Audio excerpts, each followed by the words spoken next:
Hello there, my very good friends. On this afternoon's wrestling news video, I'm going to tell you a big update on why Sasha Banks missed SummerSlam. A major update on John Cena's WWE future. We have some more backstage notes on Becky Lynch's return. The original plans for Brock Lesnar versus Roman Reigns have been revealed. NXT's complete revamp is coming soon. And the Young Bucks and Britt Baker tease Adam Cole's AEW arrival. I'm Adam Wilborn. And this is very nice. So nice to be back in the studio. And this is the After News. Something about a roller coaster. We're gonna kick things off here by talking about Sasha Banks. We've got a couple of updates on her situation. She, of course, missed SummerSlam. She was originally scheduled to face Bianca Belair. Carmella came along, got beaten up. Becky Lynch returned. They worked as won good. the title. They worked the hell out of us. We spoke a little bit about Becky's apparent heel turn on the morning news. Check that out if you haven't seen it already. But now Mike Johnson and Sean Ross Sapp have come along to fill in some of the gaps. So on the night, it was announced that Sasha hadn't been cleared to compete. That was true. That was true. They told the truth, which... interesting move for WWE. That's going to Fightful Select. WWE hope to have Sasha back in action before long. Now, PW Insiders, Mike Johnson has come through and said that Sasha isn't injured. It's not an injury issue. So what exactly is going on with her remains kind of a big old mystery. Yeah, we're not going to speculate on that. Yeah, that would be very silly. So she missed a couple of house shows last week. Unforeseen circumstances were cited as the reason there, but Bianca missed those shows as well and then came back to TV when Sasha didn't. So whatever's going on with Sasha, you just hope she's back soon because she turns out she's actually pretty good at wrestling. So, we want to see her back. Yeah, a real shame, obviously, she missed SummerSlam. Putting the whole Becky Lynch return to one side, that was great. Obviously, let's not talk about the whole Bianca Belair 30-second match thing. But... I think it'd been speculated a lot in the week leading up to it. Obviously, Alvarez, I saw reporting about the fact that they were missing these house shows, and then you had Bianca on SmackDown, but no Sasha, and we felt strange, on the night when they were previewing it on the kickoff show, and everywhere you looked online, people were like, "There's no Sasha there."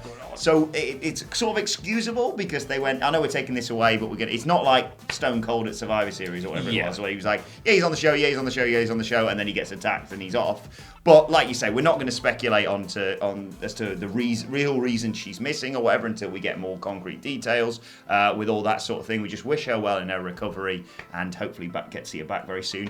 Once again, SmackDown spoiled for choice over there. I mean, a limited women's division, but still some incredible talents there as well. Right, let's talk a little bit about John Cena. He got murdered, not only by Roman Reigns, but if you've seen the footage and watched the news yesterday with Andrew Pollard, post-match, Brock Lesnar just went, "I'm back, and I'm going to chuck John Cena about a bit," basically. And according to the latest reports from Dave Meltzer on Wrestling Observer Radio, that means, not as a result of that, but just generally, he is done with WWE, with future WWE appearances for the time being. Basically, his sources say within WWE, they're continuing under the assumption that John Cena is not going to be there. Now, they've had this amazing Summer of Cena run. He's unquestionably been a success for them in terms of driving interest in SummerSlam and also ticket sales for all the house shows and stuff that they've done. He is meant to be appearing on that show in Madison Square Garden on the 10th of September. Of course, they may well do the whole card subject to change thing, but we talked a little bit about this in the news this morning when someone said, "Do you think that's his last ever match?" I don't think it's his last ever match, but certainly, by this report, it's his last match for the foreseeable future, Andy. Yeah, it seems that way. We've got Mike Johnson corroborating this as well. So you've got it from two different news sources now, of course. Seems like the summer of Cena is well and truly over, aside from that Madison Square Garden show. It would be the ultimate kind of fanny move from WWE, wouldn't it, if Cena ended up not being on that, given that they announced him to spark ticket sales. If they went, "Hey, no, he's not actually here," that would be a bit sus, and we wouldn't be fond of that one. But the Summer of Cena has been a success as far as ticket sales and everything else goes. It's improved business over this period of time. John Cena still a draw, and he had a well-received match with Roman, of course, at SummerSlam. And a hell of an achievement to be doing that whilst doing all the other movie stuff. They weren't joking when they were saying he had like 2 movies or whatever it was in the top 10. He's obviously got other movie commitments. That's why he's leaving. I hope he does appear and just hit some goober with an AA probably on that Madison Square Garden show. Like you bring back the Doctor of Thugonomics, like at WrestleMania 35. Yes, there you go, boom. Who's he going to diss for? Who's got a guitar now? No, not Boogs. No, but he's a future world champion. Let us know in the comments section. Becky Lynch, do you want to know some backstage notes on her return? Well, I'm going to give them to you whether you like it or not. PW Insider Mike Johnson. Tell you what.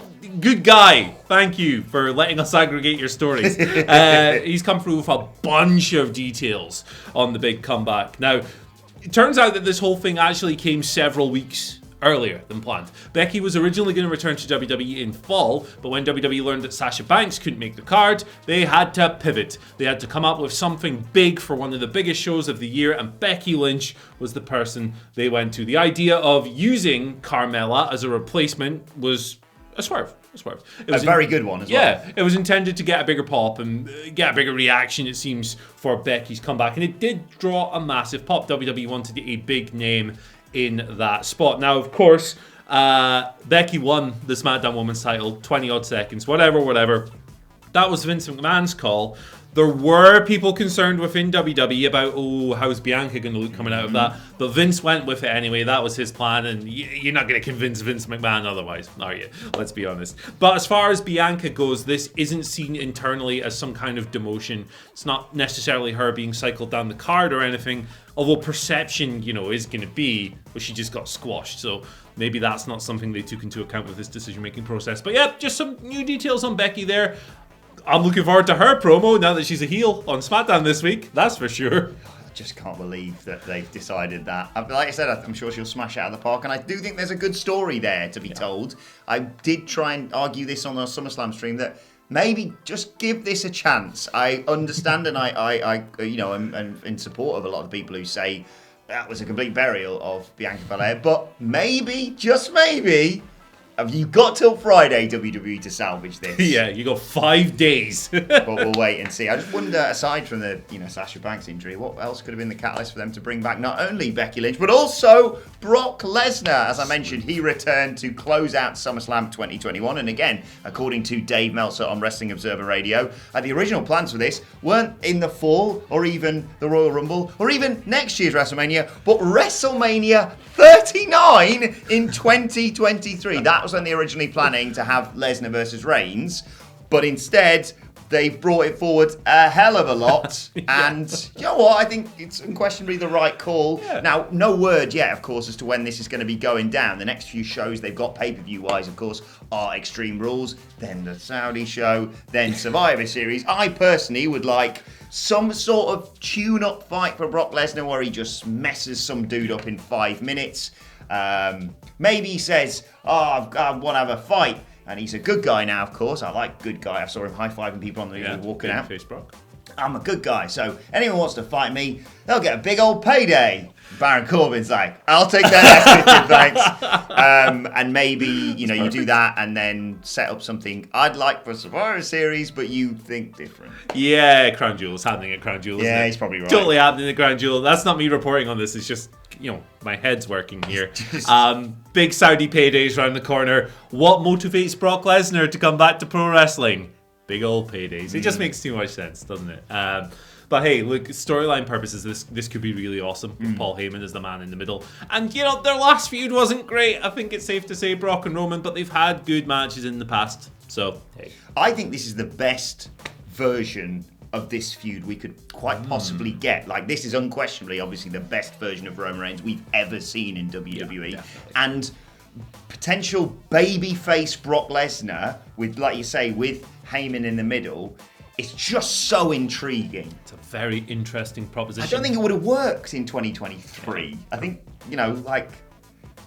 time's money, lads. And then maybe they brought Brock back and done something else with him. That's just the story is when they were planning to do this particular storyline. But yeah, very excited to see what they do next with this. Poor old Raw with nothing happening on there, though. I hope Lesnar's on SmackDown this week. That'd be fun. Yes. That would be fun. Right, NXT. It's getting a revamp. You knew that already, but Nick Khan has spoken about this in his interview with Ariel Helwani that was done for BT Sport over the weekend, talking about the aesthetics, what the show's going to look like.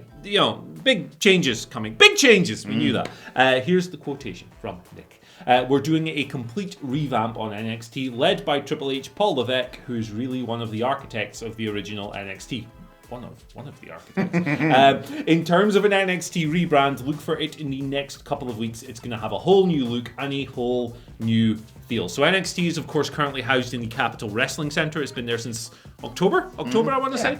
Originally, that was kind of like a mini Thunderdome with the video walls. Now it's got fans in there. It's a bit more open up. But I definitely think, NXT could use a bit of a switch up. It's very dark. It's very dingy in that room, isn't it? God, yeah. In addition, I could use without the announcer screaming every sentence, especially growling Vic Joseph going into. Oh my God! What a snapmare! It's just a bit much. It's like a sensory overload sometimes. Watching NXT, regardless of the quality of the matches and the storylines and everything else. I welcome this because it's physical and it's not loads of people losing their jobs that he's talking about. So that's good. In terms of changes coming to NXT, look, I miss Full Sail. I wish they would go back. That's not happening. They've cut ties, I believe, with Full Sail University, which is a real shame because I just loved it when it was there. And they're obviously not going to be taking NXT on the road. Please do that at least with takeovers. Get that back in massive stadiums because I feel like last night's takeover would have got a hell of a reaction, especially with the amount of babyface wins and title wins and what have you. Look, the CWC, we've made no secret of it, is not a great place. It was an intriguing change initially when they went from the Performance Centre to the CWC. Yeah. But like I say, it's so dark and dingy. Let's just brighten that whole place up. Let me see the fans and do something different with it. The only problem with all this, of course, is the fact that we're going to get maybe the rooms are 4 weeks of taped NXTs. Yeah. So I'm going to have to try and avoid spoilers so I can do the NXT preview without going, let's pretend we don't know what's going to happen for the next month. But yes, very excited to see what they do next with the CWC and just brighten it up, Trips, okay? Speaking of NXT, Adam Cole, he appears to be on his way out of NXT. Not necessarily on his way out of WWE though, but I will say this, during last night's takeover and in the immediate fallout from that, lots of teasers on social media from his girlfriend Britt Baker and his best mates, the Young Bucks, that he could well be heading to AEW. There was the photo, of course, that WWE on BT Sports shared of him doing the lockjaw at one point to Kyle O'Reilly, to which Britt Baker quote tweeted it with the words, "Baby." She also liked a tweet of one Brian Alvarez about the end of an era in NXT. And the Young Bucks, which was also shared by Britt Baker, changed their bio yet again, this time linking to a YouTube video for the most infamous seances in history. This, of course, links to when he was murdered prior to signing with WWE in 2017 on being the Elite. Oh, it's an exciting time to be a wrestling fan right now. Yeah, it sure is. I'm fascinated by this situation. And, there is an increasing breadcrumb trail leading to Adam Cole and AEW, but we've always said Adam Cole kind of seems like the guy who's going to do his own thing and make the best decision for him. I still wouldn't be entirely surprised if he ended up staying, particularly after those productive talks with Vince McMahon. But at the same time, he's not going to go at the main roster and give up his Twitch that he loves doing. He loves that connection with his fans. He's a very nice guy. So we'll have to see what comes of this. It's going to be such a fun story to follow, isn't it? Like I said earlier on in the news, if I'm WWE, I am just giving him everything that he wants to try and make him stay, because he is arguably one of the biggest stars to come through NXT. Lord knows what they do with him on the main roster, but he's certainly got, like you say, leveraging power to be like, I don't want to be involved in the 24/7 championship picture. Maybe put me in the world title. I think he could be one of the guys that they could build an entire show around, like a Monday Night Raw. He could be, no gimmicks here, the saviour of Monday Night Raw, for example. Because like we said, there's a load of stuff going on SmackDown, and Raw is just, it's Lily and I suppose Reggie. Bobby Lashley murdering Goldberg's sons for the time being. So maybe they'll do something with that. But let us know your thoughts on that and all of today's news stories in the comments section below. No time for Twitter questions this afternoon, but make sure you send us a load more on Twitter at WhatCultureWWE. We'll answer them on the news tomorrow morning. Whilst you're on Twitter, you can follow both of us. You can follow Andy Murray at... You can follow me at Andy H. Murray. The H stands for, hey, Adam, why don't you sign with us? We'll give you this. Yeah. The women's title. Hang on, we can give him this. You can challenge me to be What Culture champion. There you go. Come on. That's a fight you'll never win. Come take it off. No, please don't. Come here. BBDB. Follow me on Twitter at Adam Wilborn. Make sure you subscribe to What Culture Wrestling wherever you get your podcasts from as well for daily wrestling podcasts. A whole host coming out today. By the time this comes out, our AEW Rampage review will be out. We're also going to be reviewing TakeOver as well, so make sure you subscribe to What Culture Wrestling for that. But for now, my thanks to Andy Murray. Thank you for joining us. God, it's good to be back, and we will see you soon.